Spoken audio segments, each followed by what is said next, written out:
banaanbaxa ziyaaradii 33aad ee Allah u naxariistay Sheekh Cabdirasaaq Sheekh Uthman Sheekh Xasan Macallin Muumin ayaa lagu qabtay magaalada Muqdisho gaar ahaan Masjidul Tawfiiq oo loo yaqaano Masjidka Macallin Diblaawe waxaana ka soo qayb galay xeer mashaayikh mucallimiin iyo bulsho aad u fara badan.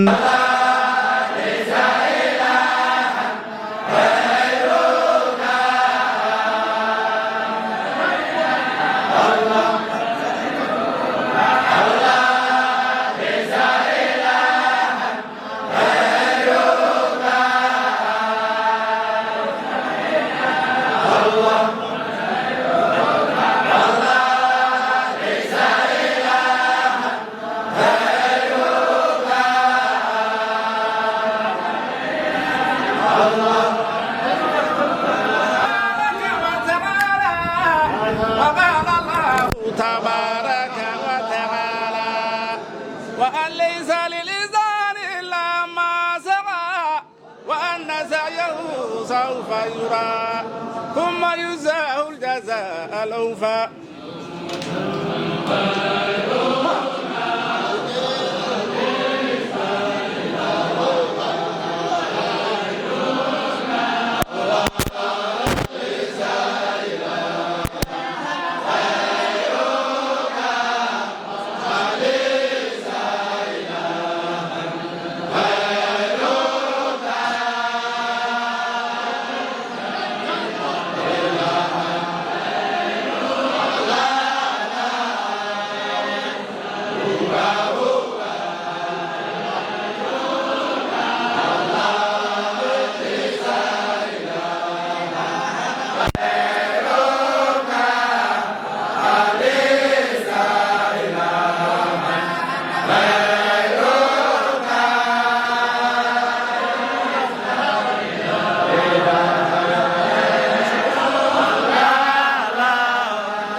وقال الله تبارك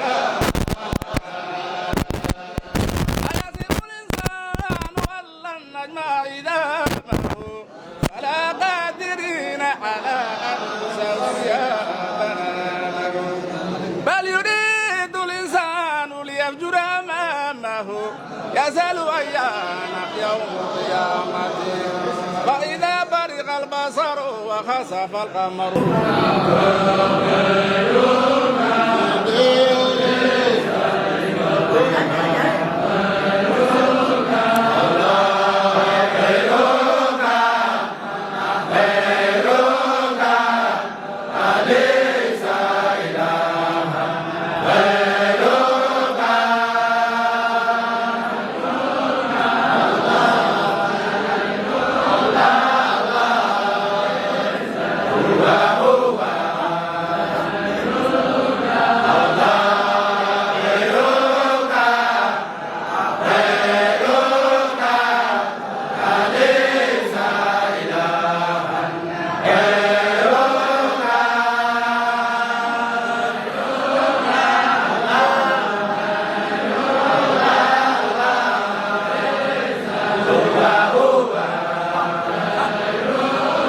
waxaan joognaa xadradii Sayyidi Sheekh Cabdirasaaq Sheekh Uthman Sheekh Xasan Macallin Muumin Sheekh Cabdirasaaq rahimahullahu ta'ala rahmatan wasi'a wa Sheekh Ilaahi idankiisa diintan u soo dhabar adeegay wanaageeda iyo sida ay tahay iyo yaani kaabiran an kaabirin ka dhaxlay Sheekh wuxuu ahaa khulafadii ugu waaweyneed ama aabayaalkii ugu waaweynay ee soo maray dariiqada Ahmadiyada maxay yeelay Sayyidi Sheekh Xasan Macallin Muumin waxaa ka dhaxlay wiilkiisii sheekh Uthman Sheekh Xasan Macallin.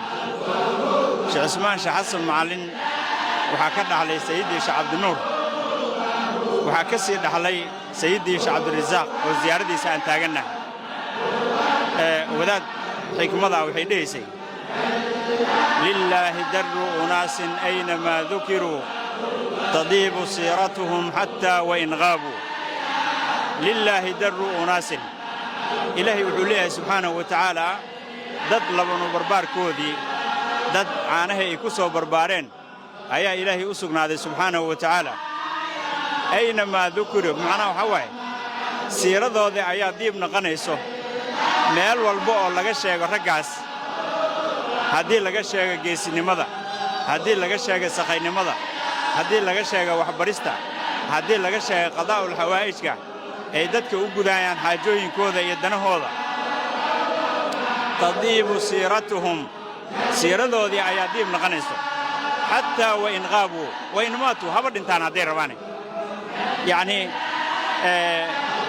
wuxuu dhihi jiray wadaadkii saaxiibulxikmaha ahaa maata qawmun wamaa maatat makaarimuhum, maata qawmun wahum fi nnaasi axyaa.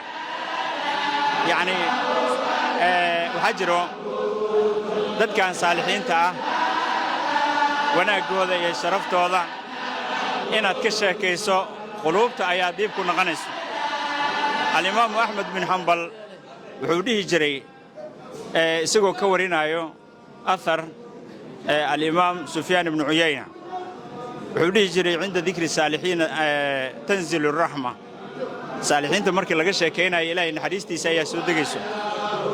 ikhwaanana alkiraam, ilaahay subxaanahu wa tacaalaa ummaddan ku fadilay inuu maaragtay uu u sameeyey culimo ambiyadooda dhaxashay.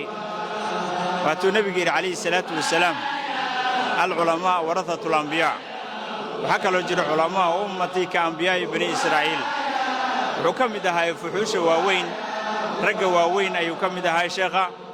waxaan rajaynaynaa ilaahay idinkiisa tawaariikhdiisa iyo aqwaashiisii inaan ku camal qaadanno.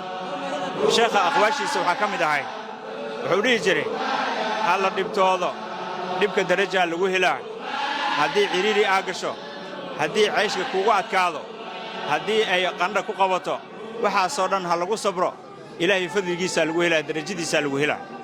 wuxuu dhihi jiray akhwaanka isku xirnaada, wactasimuu bixabliillaahi jamiican, ilaahay dartiisa isu qabsada, ilaahay kitaabkiisa qabsada, walaa tafarraquu, ha kala tegina. sheekha maqaalaad fara badan ayuu leeyahay raximahullahu tacaala raxmatan waasica. siyaaradan ayaa sannad waliba wakhtigan oo kale lagu qabtaa halkan, iyadoona thawaabka khayraadka la akhriyey loo niyeysto naxariistii janna allah ka waraabiye sheekha iyo ehelkiisaba.